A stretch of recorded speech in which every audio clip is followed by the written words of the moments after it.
Hello everyone. I hope you're having a great day.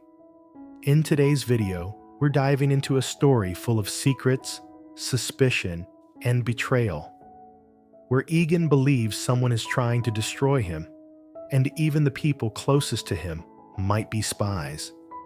Who's telling the truth? Who's lying? And how far will they go to expose each other? Keep watching, because the clues in this episode might change everything.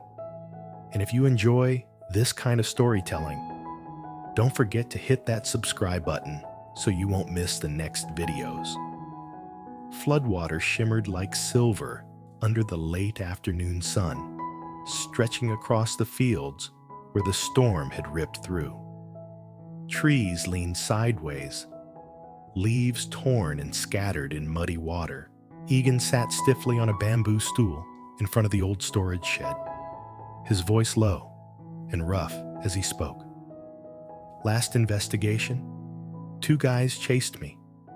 One chubby, one small. They followed me for kilometers.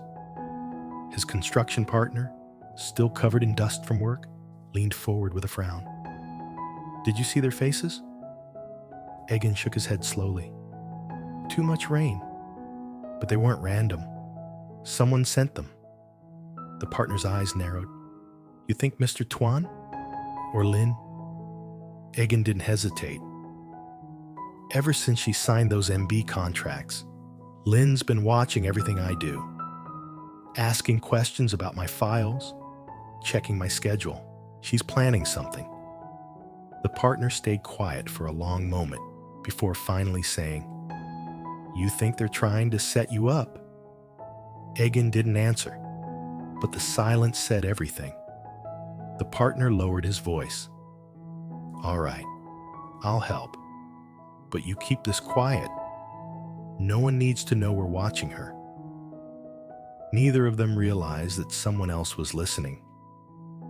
Behind the lemon trees, Tu Tieu held a basket of fresh eggs pressed against her chest, barely breathing. She'd come only to drop off food, but hearing Lin's name made her stop cold.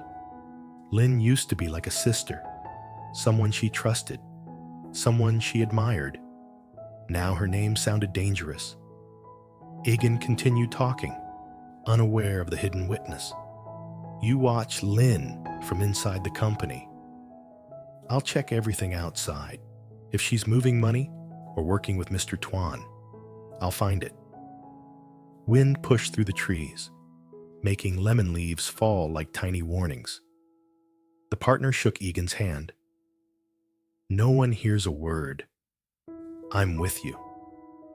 When they finally walked away, Tu Tieu stayed frozen until their footsteps disappeared. Her hands trembled around the basket. How long has Lin been watching us? And what does she know? Across the flooded fields, the water reflected a sky that seemed heavy with secrets. Egan was still staring into the distance, whispering to himself, Tonight, the plan begins. Lin will fall. Meanwhile, at her mother's house, Tu Tieu knocked on the door again and again, but no one answered. When her mother finally came back, her expression was cold. My phone died, she said, not looking directly at her daughter. Tu Tieu held out the basket of eggs. These are from the farm. Her mother took them without changing her expression. You don't need to bring anything here anymore. Tu Tieu's voice softened. Are you still angry about the past? Her mother let out a tired breath. I went to see Ms. Hua. I begged her to testify to help you. But Mrs. Nia got to her first. She paid for her silence. Tu Tieu swallowed the lump rising in her throat. Uri is finding evidence. He's not like them. Her mother shook her head sharply. That mother and son are good actors. They fooled the whole town. The late sunlight stretched long shadows across the brick yard. Tu Tieu reached for her mother's hand. I trust Uri, and I will prove he's innocent. Her mother pulled her hand back. If you want to prove it, then don't come back without evidence. With tears burning in her eyes, Tu Tieu forced herself to smile. Then I'll go. Please take care of yourself. She walked away slowly, and her mother stood on the doorstep, holding the eggs like old pain she couldn't let go of. When Tu Tieu disappeared behind the trees, the wind carried the soft sound of her mother's quiet, hidden tears. Not far away, in a narrow alley, Lynn pedaled her bicycle silently, stopping when she saw a familiar motorbike parked near the house. Uri's motorbike. Her heartbeat jumped. So Uri was here. What are they planning? Cold wind whipped her jacket as she turned her bike around, determination burning in her eyes. I'll find out. I won't let Mrs. Ngia destroy us again. Back at the farm, Lynn stormed into the kitchen and threw herself into work. She chopped vegetables in fast, angry cuts while eels sizzled in the pan. The smoke and scent of cooking filled the room, but her heart stayed icy. Tears slid down her cheeks, not from onions, but from everything she hated remembering. Tu Tieu trusts Uri like a fool, she whispered, but I'll prove who he really is. She poured Tu Tieu's pickled pork into a pot, letting the sauce boil, but even the smell of her favorite food couldn't calm her. Her phone rang. Egan, she answered sharply. Get to the site now. Egan hesitated. She hung up before he could speak. Smoke curled behind her as she left the kitchen, her shadow dissolving into the red evening sky. Later, Egan stood outside with his phone in hand, just as Tu Tieu arrived, tired and sweaty from work. Everything is done, she said. His phone buzzed again. Lynn. He answered with a stiff voice. I'll head to the site soon. Lynn shouted through the phone, demanding he come immediately. Just moments later, the roar of a motorbike thundered through the yard. Lynn flew in like a storm, dust whipping up around her. She jumped off the bike, eyes red with anger. Why didn't you come? The site is your responsibility. Egan kept calm. I was busy here. I'll check it myself, she snapped, before turning sharply and speeding away again. When the sound of her engine faded, the yard grew silent. Tu Tieu stared at Egan with worry. She's watching us. Egan nodded. Good thing we acted first. The plan was almost exposed. The sun sank, painting the walls in fading gold, but the air felt heavy, as if everything around them was holding its breath. Under the dimming sky, the farm felt strangely quiet. Egan stood near the doorway, staring into the direction where Lynn's motorbike disappeared, his shoulders tense. Tu Tieu wiped the sweat from her forehead, still shaken. She's getting suspicious faster than we expected, she said. Egan nodded slowly, eyes still sharp. But if she's chasing shadows, she won't see the real plan coming. That night, the wind howled through the lemon groves, rattling the old bamboo fences. Inside the farmhouse, the workers had gone home early, leaving only the faint echo of their footsteps. Tu Tieu sat at the small wooden table, tapping her phone nervously. Should I call Uri? Egan shook his head. Not yet. If Lynn is watching us, then she might be watching him too. Tu Tieu leaned back, staring at the ceiling. She used to be my best friend, she whispered. We told each other everything. Now she looks at me like I'm the enemy. Egan's voice softened for the first time that day. When people choose power over loyalty, they become strangers. Far across town, Lynn stopped her bike at the construction site. The steel beams still shone under the floodlights. Workers were gone. Everything looked clean, organized, nothing suspicious. But she didn't relax. She paced through the mud, searching for anything out of place, anything she could use. Concrete dust clung to her shoes. The wind crawled under her skin. "He's lying to me," she whispered. "All of them are." Her phone buzzed. A message from an unknown number. Only one line. "Keep watching. Proof will come soon." Lynn stared at it, heart racing. She didn't know who sent it, but she didn't delete it. Instead, she pocketed the phone and told herself she was doing the right thing. Back at the farmhouse, the clock struck midnight. Tu Tieu still hadn't fallen asleep. She stood by the window, the moon casting pale light across the fields. Somewhere in the distance, a dog barked. Egan walked past her, heading outside. "Where are you going?" she asked. "Checking the perimeter," he replied, "just in case."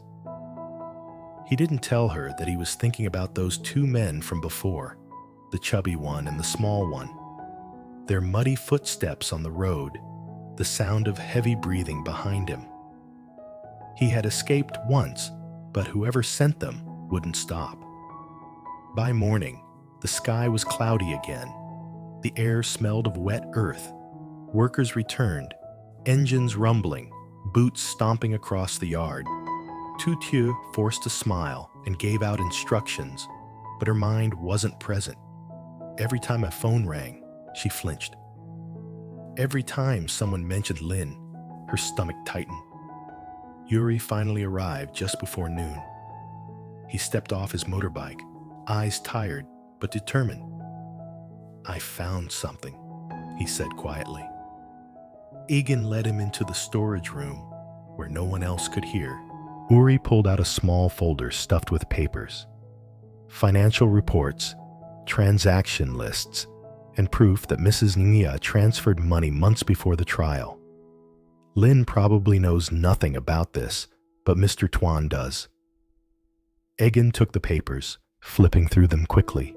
Numbers, stamps, fake signatures, enough to start a war. "This is good," Egan said, "but we need more. Something undeniable. Something that ruins them completely." The door creaked behind them. Tu Tieu entered with a pale face. "Lynn just called," she said. "She wants to meet. Alone." Uri and Egan exchanged looks. "She's testing you," Uri said. "She thinks you're hiding something." Tu Tieu nodded, voice trembling. "If I don't go, she'll know for sure.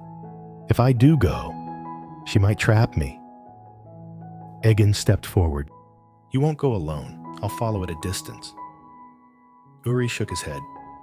"No. If Lynn sees you, everything collapses. Let me handle it." But Tu Tieu stood firm. "No, this started because of me. I'll end it." The meeting was set at a small cafe near the river, a quiet place where fishermen often gathered. When Tu Tieu arrived, the river water was swirling fast from last night's rains.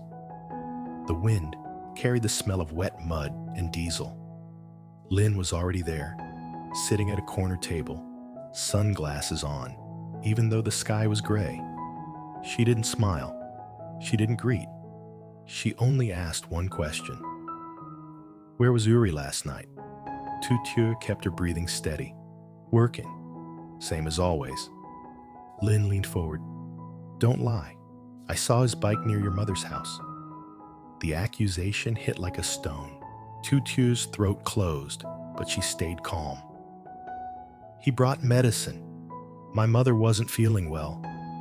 Lynn's fingers tapped the table, fast and irritated. "Tell me something. If Uri is so innocent, why does everyone say he's hiding money? Why does the whole town whisper behind his back?" Tu Tieu stared into her eyes. People whisper when they're afraid of the truth. For a moment, Lynn hesitated. Her expression faltered, almost wounded. But the hardness returned just as quickly. "I don't care what you believe anymore," she said. I'll protect my family, even if you stand in the way." When Tutu left the cafe, the sky was darker than before. The river slapped against the concrete banks, waves rising.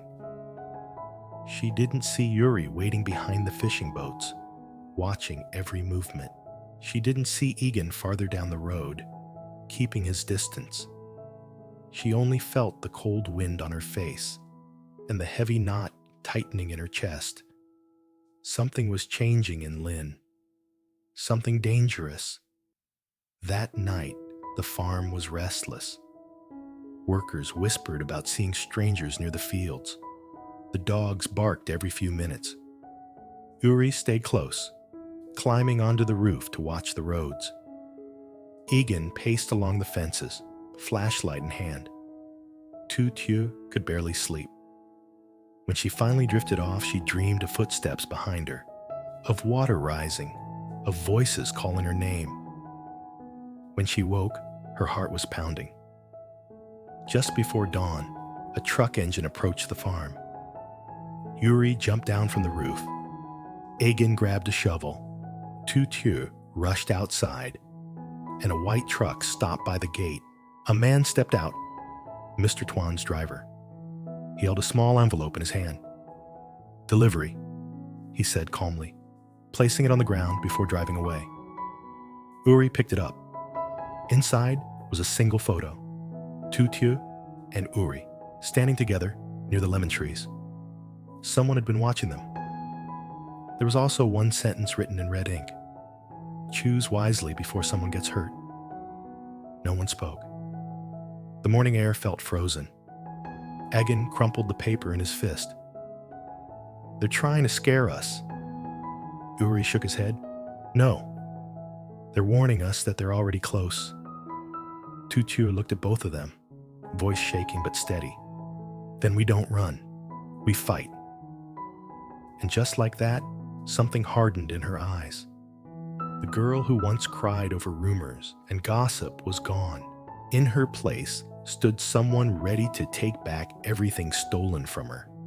The storm was coming, louder, closer, darker, but this time, none of them planned to hide. Egan recounts being chased by two strangers after his latest investigation, and he suspects Lynn and Mr. Tuan are behind it. Worried for his safety, he secretly informs Yuri, hoping for help. But Tu Tieu's mother believes Yuri is the real traitor, causing pain and doubt inside the family. Although hurt, Tu Tieu still chooses to trust Yuri and promises to find evidence to clear his name. Meanwhile, Lynn keeps tracking Egan, trying to set him up, but her plan fails. She grows more desperate, convinced Tu Tieu and Yuri are hiding something.